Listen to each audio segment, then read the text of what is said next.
Tengan un buen día, queridos hermanos.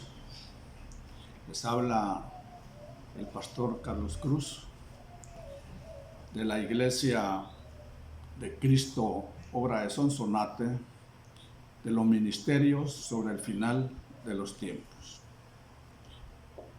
Aquí estamos nuevamente para dar esa bendición espiritual que tanto necesitamos en estos momentos de crisis. Vamos a abrir nuestra Biblia en Mateo 24, 14.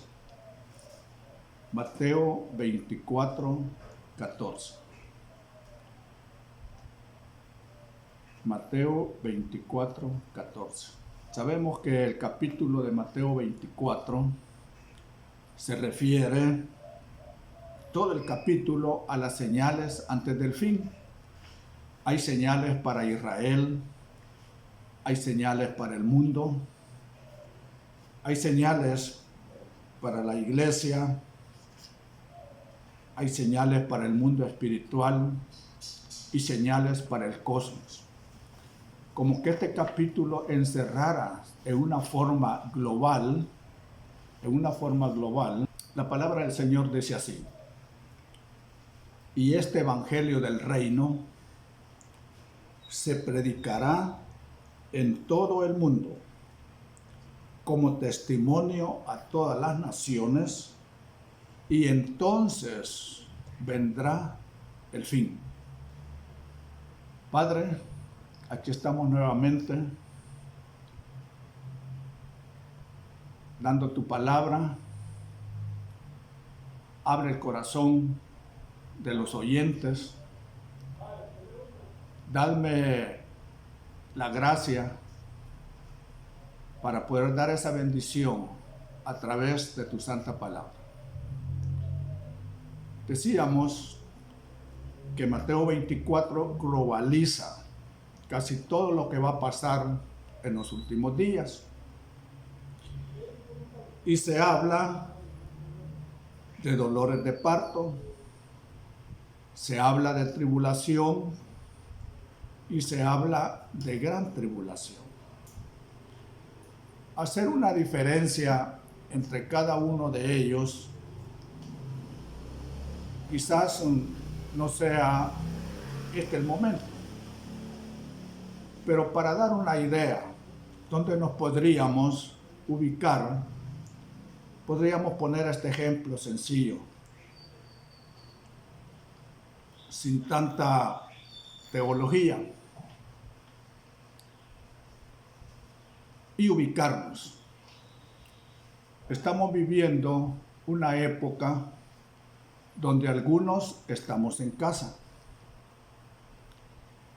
pero dentro de la casa hay algunos que están desesperados, por decirlo así, por salir. Es una angustia mínima. Mucho tiempo encerrado, dan ganas de salir, pero posiblemente hay un segundo grupo de personas que esos tienen a algún familiar que está hospitalizado porque está infectado. Esa persona, esa familia, tiene una angustia en mayor grado. Uno no puede salir, el otro, además de no poder salir, quisiera ayudarlo, pero no puede. Su angustia es mayor. Pero hay otro que es el que está hospitalizado, que ese sí está angustiado en sobremanera. Ese podríamos decir que está en una gran tribulación. El que está en la casa familiar del que está hospitalizado, podríamos decir que está en tribulación. Y el que nada más está desesperado por salir, lo vamos a ubicar como que está con dolores de parto, angustia, porque sabe que algo puede venir. Este es un ejemplo nada más que se me ocurre para ubicarnos, porque aquí habla de dolores de parto, cuando dice de que va a haber guerras, principios de guerra, son dolores de parto, dice nada más. Pero después se levantarán, después del comienzo de dolores, muchos tropezarán, etcétera, y llegan en el 9 a decir que nos van a entregar a tribulación. Y más adelante habla en el 21, dice, entonces habrá una gran tribulación. Por eso lo comparamos con esa imagen que también está plasmada en la Biblia. Pero en Hechos 14:22, en Hechos 14:22, la palabra del Señor nos dice, fortaleciendo los ánimos de los discípulos, exhortándolos a que perseveraran en la fe y diciendo, es necesario que a través de muchas tribulaciones entremos en el reino de Dios.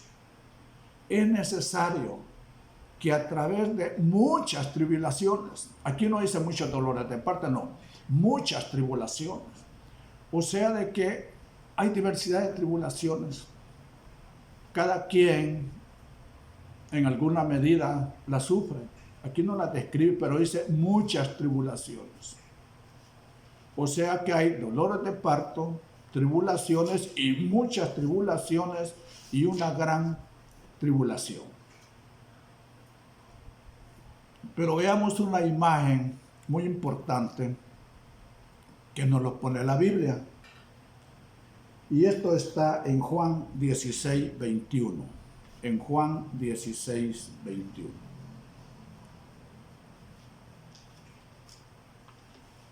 Juan 16:21.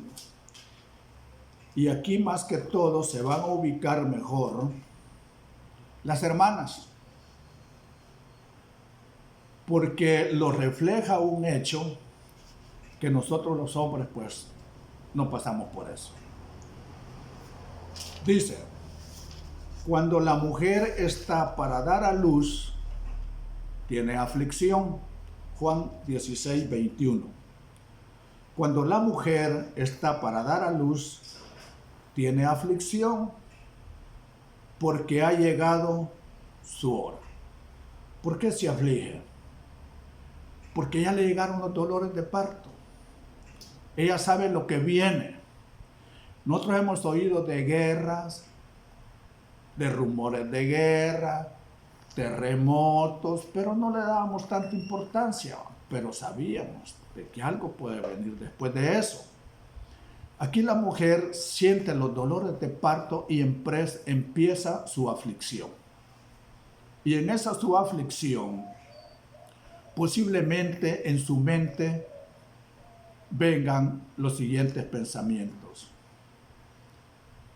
Ay, dice, Señor, si es varón o hembra, no importa, con tal de que nazca sanito.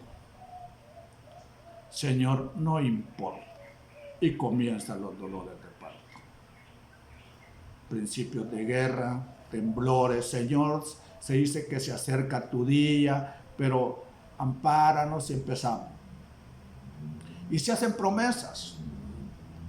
Por ejemplo, la mujer que está en parto, ya para parir, dice, Señor, quizás solo ya no, solo cumple eso.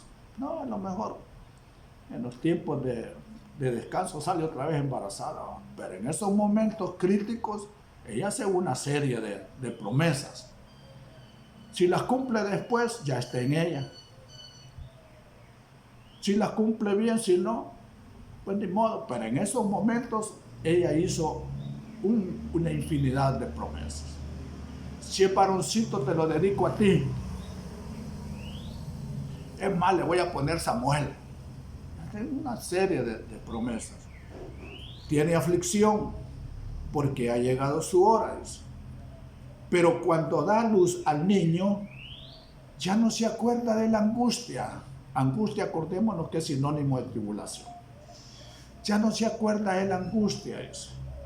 Por la alegría de que un niño haya nacido en el mundo. Posiblemente hoy estemos en una etapa de tribulación.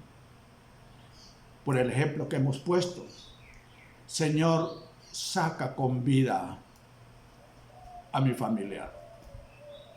Y cuando ya sale con vida, porque es el dar a luz, hermano. Ese hombre que está casi muerto, de repente vuelve a la vida y regresa a la casa, y entonces hay alegría. Aquella angustia desapareció. Hay alegría por la alegría de que un niño haya nacido en el mundo. Pero vamos a ver un versículo en Isaías 21:3. En Isaías 21:3. ¿Qué dice? Por esta razón, mis lomos están llenos de angustia. Dolores se han apoderado de mí, como dolores de mujer de parto. Esto es lo que viene. Estoy tan confundido que no oigo, tan aterrado que no veo. Esto es lo que está pasando ahorita en estos momentos. El mundo está tan confundido, dice que no oigo. Estamos tan confundidos que oímos una cosa por las noticias, oímos otra por otra, y entonces nos confundimos. Aún la iglesia está confundida. Está confundida. ¿Por qué está confundida? Doctrinalmente. Porque esto se repite, pero es necesario hacerlo. Porque nos enseñaron que la iglesia no iba a pasar por la tribulación. Y aquí estamos. Los teólogos en esa época, a mí así me enseñaron. Y muchos así han sido enseñados. Entonces él dice, pero ¿y entonces qué pasó? Si yo formo parte de la iglesia, pero estoy aquí. Entonces hay una confusión. Y oye una cosa, oye otra, y eso lo confunde más. Tan aterrado, dice, que no veo. Sí, siente miedo, terror. Porque a él le dieron una doctrina que le llamamos nosotros escapista, como lo vamos a ver en una iglesia, que la iglesia se va con el Señor. ¿Cuál es el problema? ¿Va? Pero cuando estamos viendo que no es así, entra un temor, entra un terror en las personas. Y con eso hay que tener cuidado.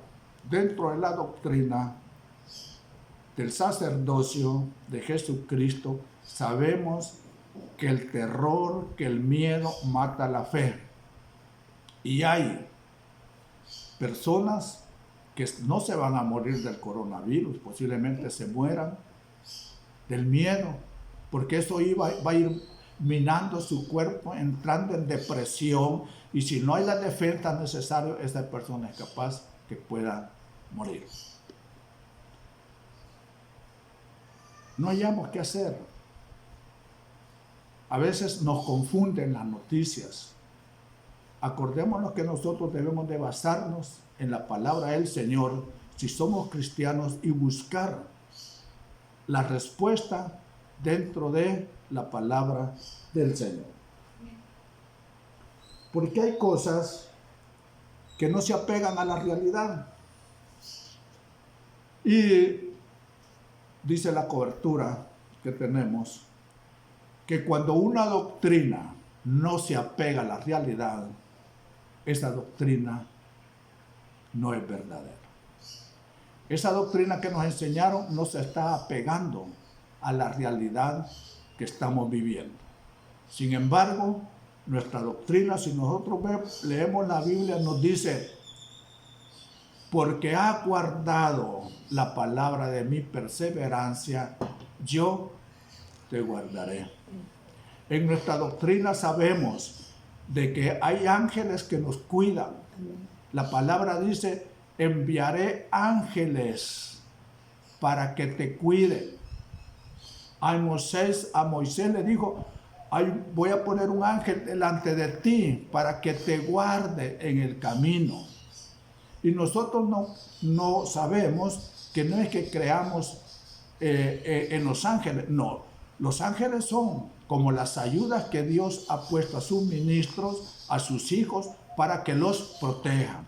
Tenemos una protección angelical de la cual nosotros debemos de echar mano y hacerlo vida.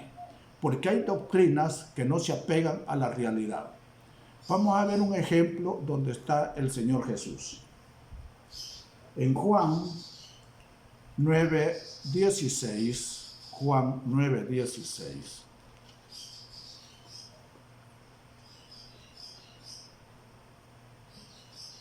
Dice, por eso algunos de los fariseos decían, este hombre, o sea Jesús, no viene de Dios, porque no guarda el día de reposo. Pero otros decían, ¿cómo puede un hombre pecador hacer tales señales? Y había división entre ellos. La ley en ese tiempo veía al día sábado, como un día sagrado del cual no se podía hacer nada. Esa era la ley, esa era la doctrina. Pero había una necesidad, o habían necesidades tan grandes que muchos no actuaban porque violaban la ley. ¿Qué es? ¿Qué es lo que se está dando en el país? Una lucha entre la ley y la realidad. Que esto no es legal, que esto es aquí, y una realidad, hay que la gente se está muriendo por el COVID, pero hay leyes. Se vuelven fariseos tan legalistas las autoridades como en este tiempo. Y aparece Jesús. Y ve a un ciego de nacimiento.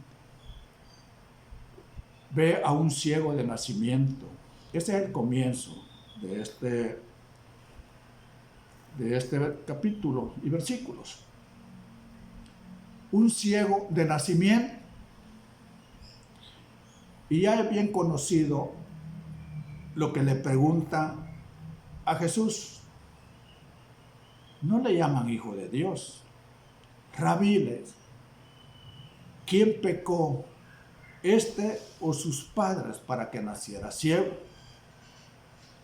Dentro de la doctrina ya sabemos. ¿Por qué le hicieron esta pregunta?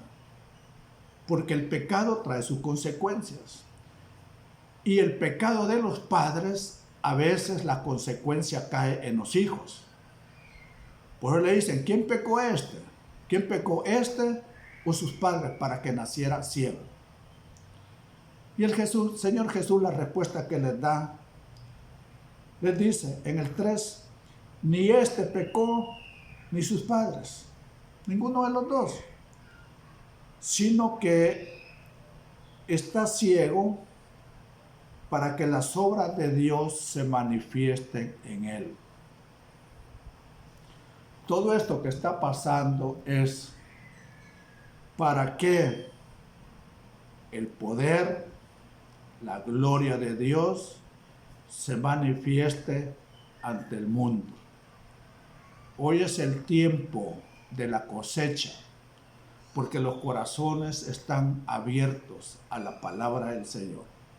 Más aquellos que están en angustia, no digamos los que están en una gran tribulación, hoy su corazón lo abren ante aquel, porque hay un reconocimiento ahorita de que el único que puede salvarlos es nuestro Señor Jesús. Entonces le preguntaron al que había sido sanado día sábado. ¿Qué dices?, le preguntan en el 17, le preguntan al ciego. ¿Qué dices tú de él, ya que te abrió los ojos? Y la respuesta dijo, él es un profeta. ¿Por qué dijo, él es un profeta? Aquí no dice ciertos, bueno, no sé, pero puede ser que el Espíritu Santo o Dios puso estas palabras en él para que en un futuro se supiera de que las palabras de Dios sanan y las palabras de Dios a veces, no siempre, a veces, iba a decir algo escogido, pero no. Cuando Dios quiere puede utilizar, ha utilizado animales para hablar. Entonces Dios va a utilizar a muchos hermanos para que den esta palabra profética y haya sanidad. Es un profeta. Él no le dijo rabí, ni hijo de Dios. No. Quizás así como a Pedro Dios le puso, es un profeta. Es un profeta. La historia es bastante larga, pero en el 31,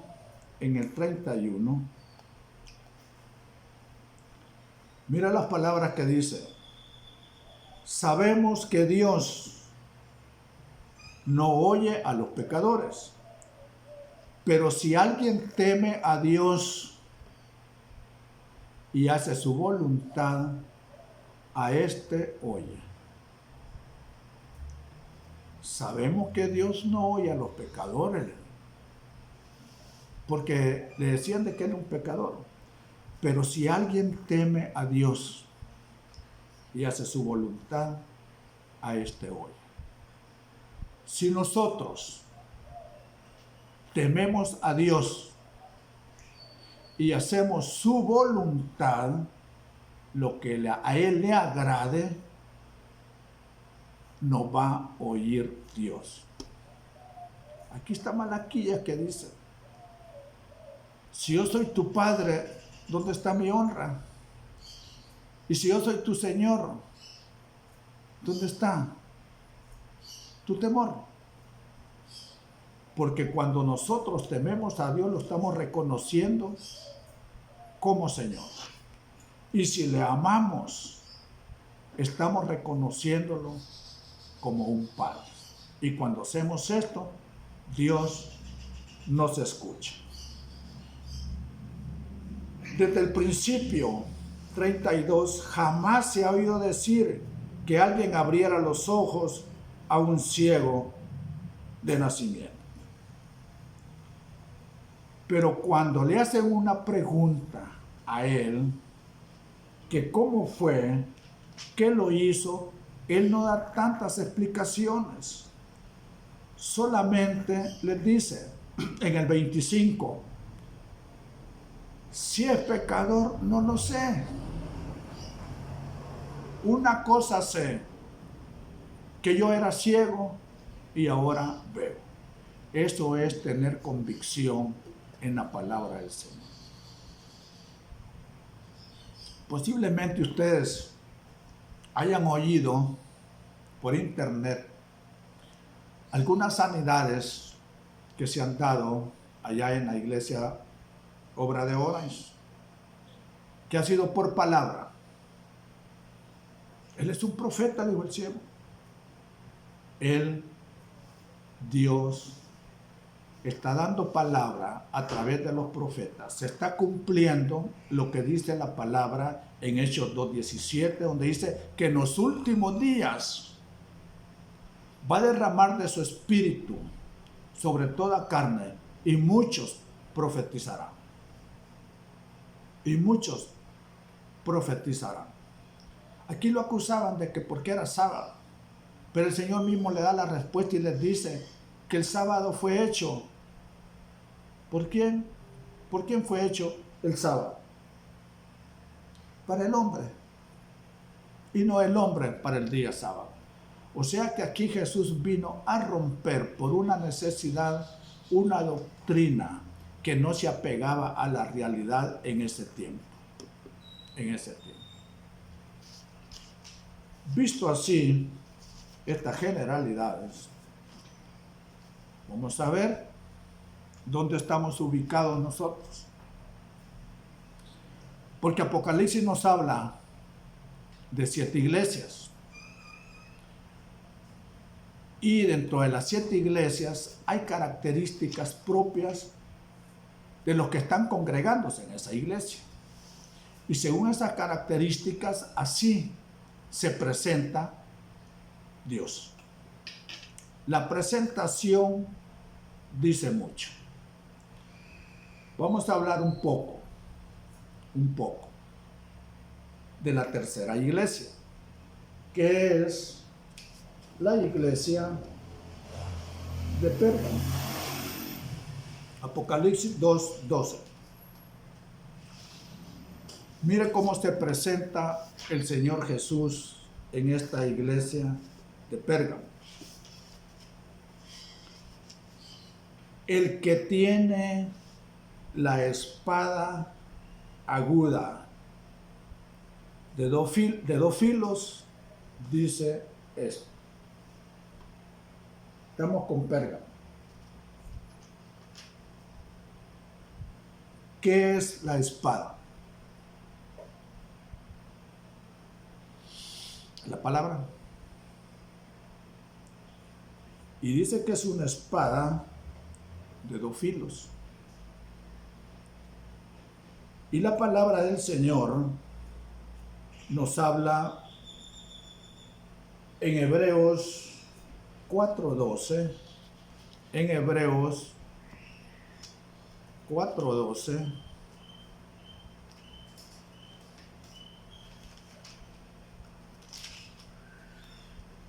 nos habla de la espada. Hebreos 4:12.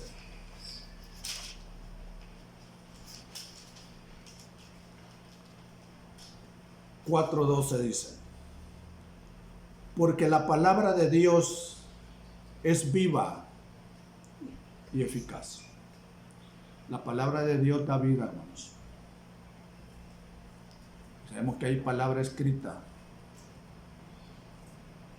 y hay palabra profética.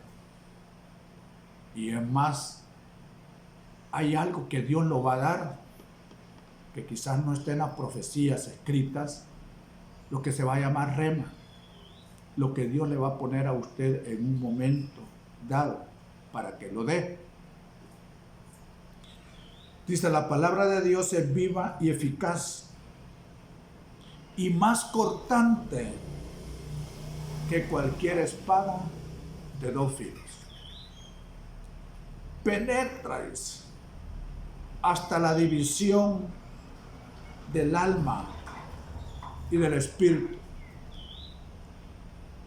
de las coyunturas y los tuétanos, y es poderosa, dice, para discernir los pensamientos y las intenciones del corazón.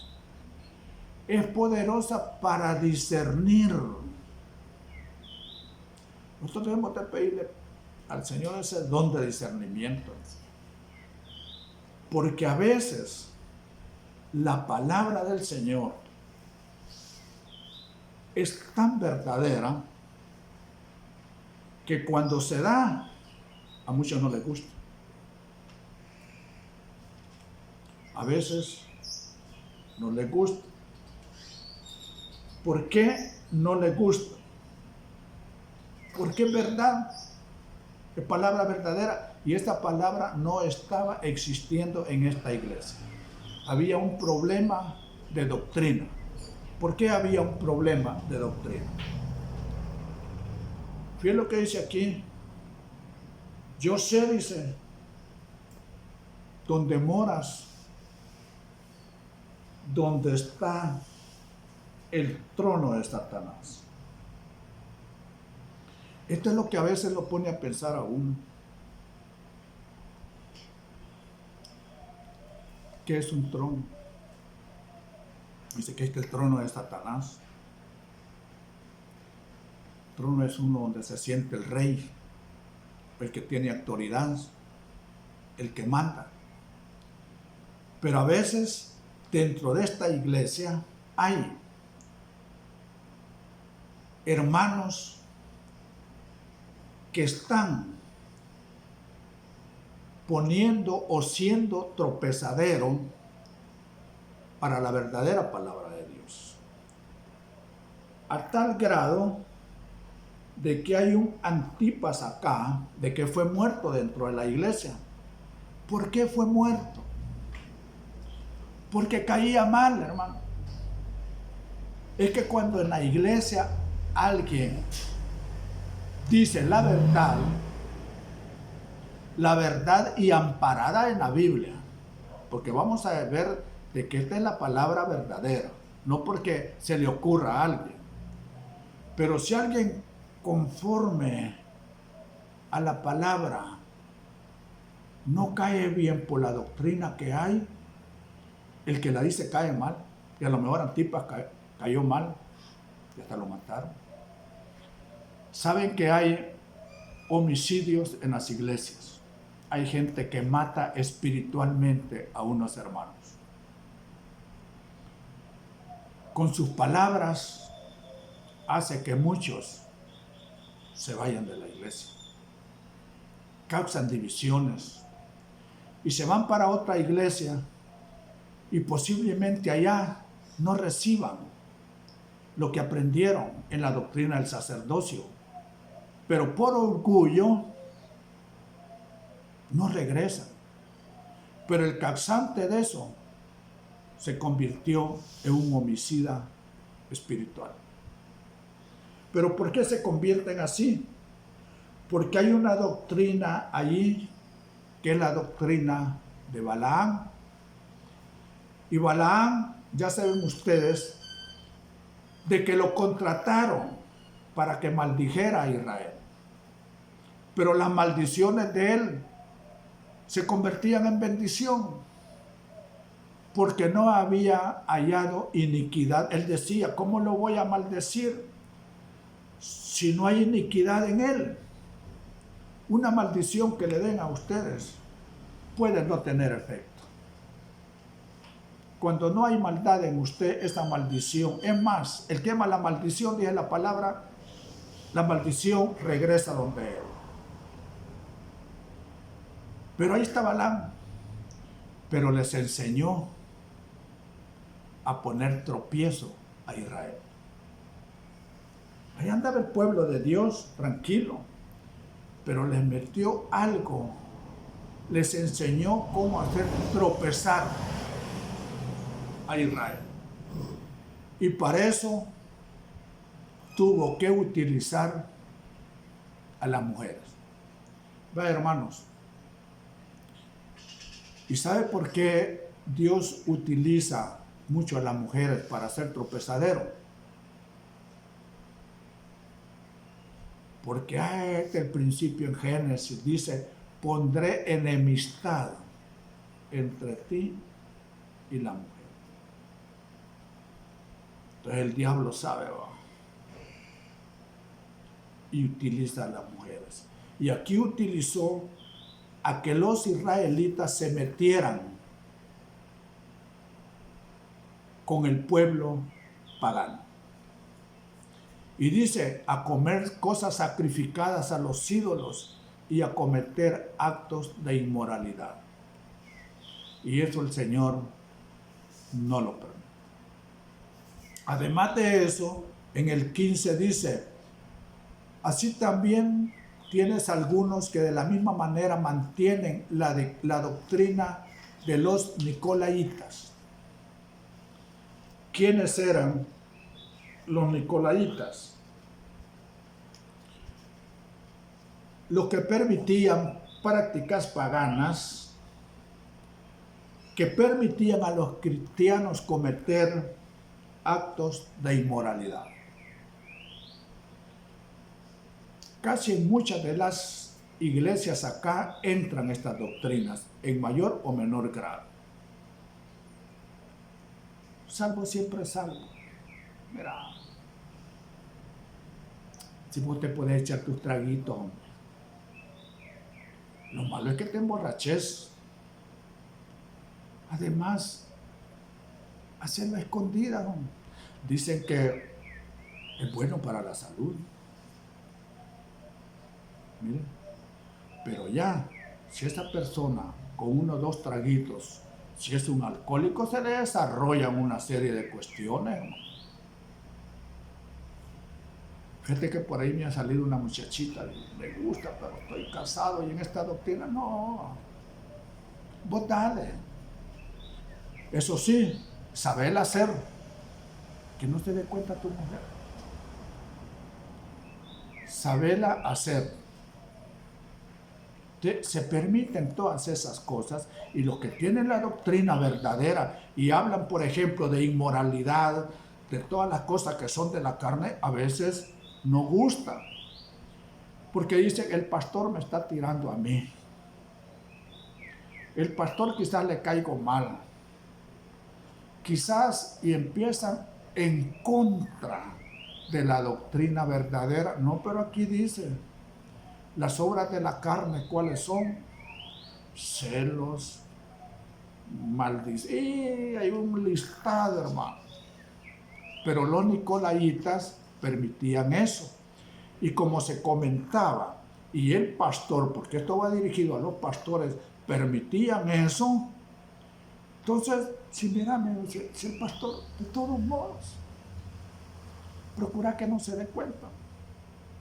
Si a lo mejor él era peor, hoy, porque ya está pastoreando, dice que no, pero mi papá, no, es que el viejo ruco, y como él ya vivió la vida, y empiezan a meter esas cositas que lo van apartando de la doctrina verdadera.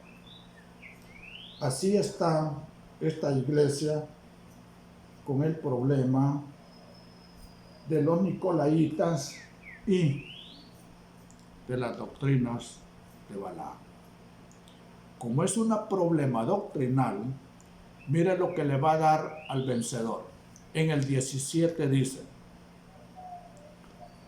al vencedor le daré del maná escondido, y le daré una piedrecita blanca, y grabada en la piedrecita un nombre nuevo, el cual nadie conoce sino aquel que lo recibe. Esos en Teatira, en Pérgamo, como mantienen la verdad y tienen esa lucha espiritual, es que todas estas son luchas espirituales, hermano. Acordémonos de que hay espíritus de blasfemia, espíritus de anticristo, espíritu de malos deseos, espíritu de malas palabras, espíritu de malos pensamientos, y ahí andan en la iglesia. Y si nosotros abrimos puertas a esas doctrinas por nuestra conveniencia, por la vida en que llevamos, abrimos puertas y entran. Y esos espíritus son buenos para la labia, hermano. Convencen. Y así convencen a muchos hermanos. Y terminan por cometer homicidio espiritual. Pero siempre hay vencedores. Y como es una lucha grande, a estos se les da corona. Estos reciben coronas. Y las coronas se dan en el cielo. Vienen bendiciones, vienen dádivas. Esa es otra cosa. Pero la corona, el nivel de gloria que usted va a tener allá en el cielo, ese es diferente. Allá va a tener una posición usted que la va a tener porque tuvo estas luchas acá. El que tiene corona es porque ha luchado, hermanos. No ha sido así de fácil. Mire, a este Antipas lo mataron. Sufrió pedradas. No sé cómo lo mataron, pero lo llevaron a la muerte. Tú vas a tener coronas. Mire, a nosotros nos van a aprobar, pero si aprobamos, vamos a tener coronas. Es como en la escuela, le dicen a usted, mira, usted según lo que haga, según lo que conteste en este examen, tiene nota de 1 al 10. Del 1 al 10. Yo no sé hoy con qué se pasa, con 6 o con 5. Con 6 me dijeron, con 6 se pasa. Bueno, le vamos a poner un número 6 a la escuela, a los que contestaron, que son como los de Éfeso. Ah, usted se portó como los de Éfeso, tiene 6. Pasó raspadito, pero pasó. Usted es salvo del infierno, pero es salvo. Pasó. Pero de ahí queda 7, 8, 9 y 10. 4 notas más. Pero esas 4 notas más, como que van a estar repartidas entre estas iglesias. Acordémonos que hay dos a las cuales no le dice que se arrepientan. No temas, le dice a uno.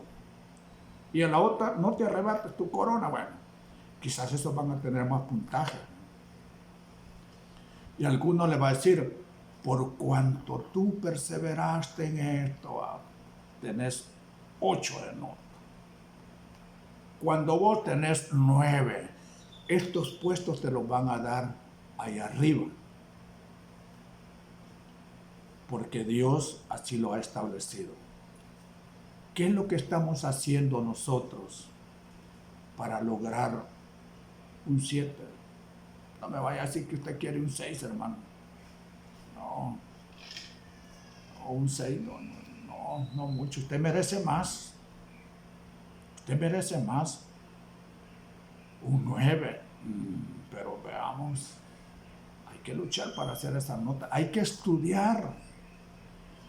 El que estudia, el que persevera, el que se sacrifica, el que da amor, porque amor es sacrificio. Esos van a tener una nota que va a dar lugar a esta escuela, le dice, a esta iglesia le dice que le van a dar del maná escondido. ¿Y qué es el maná? Es alimento del cielo.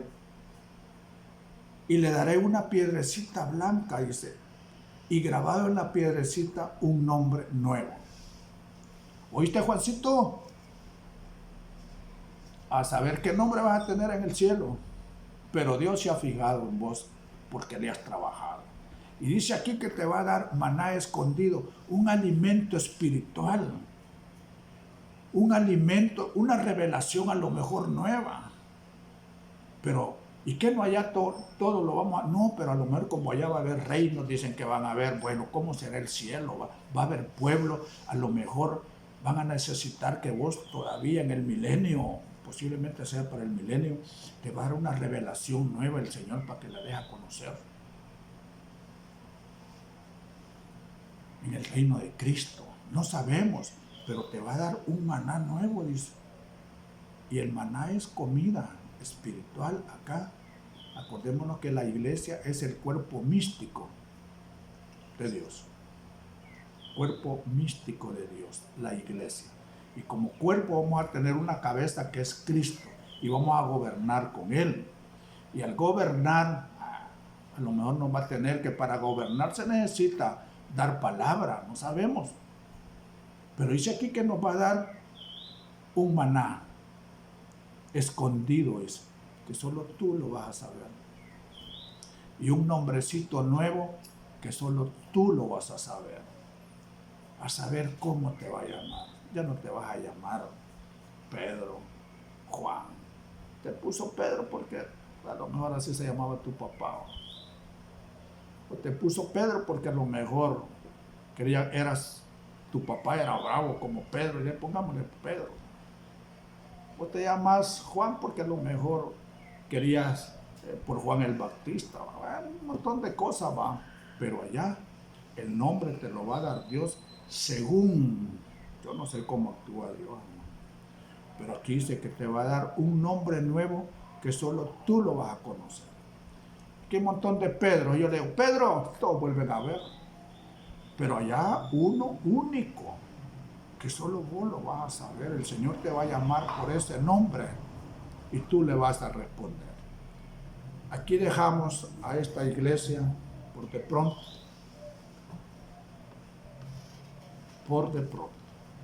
Problema doctrinal que tenía esta iglesia. Hermanos, sacrifiquémonos en estos momentos de crisis. Es un momento de crisis donde Dios ve el verdadero sacrificio. Cuando estamos bien, hermanos, no hay problema. Pero cuando hay situaciones difíciles, ahí se ve quién es el que está en el propósito eterno de Dios. Todos para recibir coronas y para ser arrebatados pasaron por una prueba. Posiblemente después veamos que todo lo que pasaron. Usted es cuerpo de Cristo. Amén. Amén. ¿Sabe por dónde pasó el cuerpo de Cristo? Ahí lo dejo. Ahí lo dejo. Antes de ser arrebatado el Hijo de Dios. Y si nosotros somos el cuerpo místico de Cristo, no creas que es tan fácil. No, tenemos que pasar por situaciones, pero si perseveramos, el Señor nos va a guardar. Es una promesa de esta situación. Hermanos, espero que el Señor haya abierto el corazoncito y algo hayan tomado, algo que haya sido de perlas para usted, algo que se le haya hecho vida, que haya sido una semilla implantada en su corazón que dé fruto. Que el Señor me los bendiga, que el Señor me los cuide, que no les falte nada, que tengan todo lo necesario, porque algún día cuando pasen estos dolores de parto y estas tribulaciones, vamos a estar quizás felices, como cuando esta mujer de parto dio a luz y se alegró, porque yo he oído de muchos hermanos que me han dicho, ay hermano, cuando pase esto, qué alegría. En la iglesia vamos a estar, y han hecho promesas que yo se las voy a recordar. Yo se las voy a recordar. Y van a testificar. Y con qué alegría vamos a estar ahí viéndonos. Porque hace falta. Acordémonos que adelante Dios lo que quiere son que hombres. Hay un corito bien bonito. Hombres de valor necesita Dios. ¿Pero qué dice? Que cumplan promesas. Esos son los hombres de valor, los que cumplen promesas. No nos dejemos arrebatar eso que Dios nos ha dado. Sigamos adelante con los ojos puestos en el Rey de Reyes y Señor de señores. Que el Señor me los bendiga, hermanos. Que el Señor nos bendiga y nos vemos hasta la próxima sesión. Amén, Señor, y amén.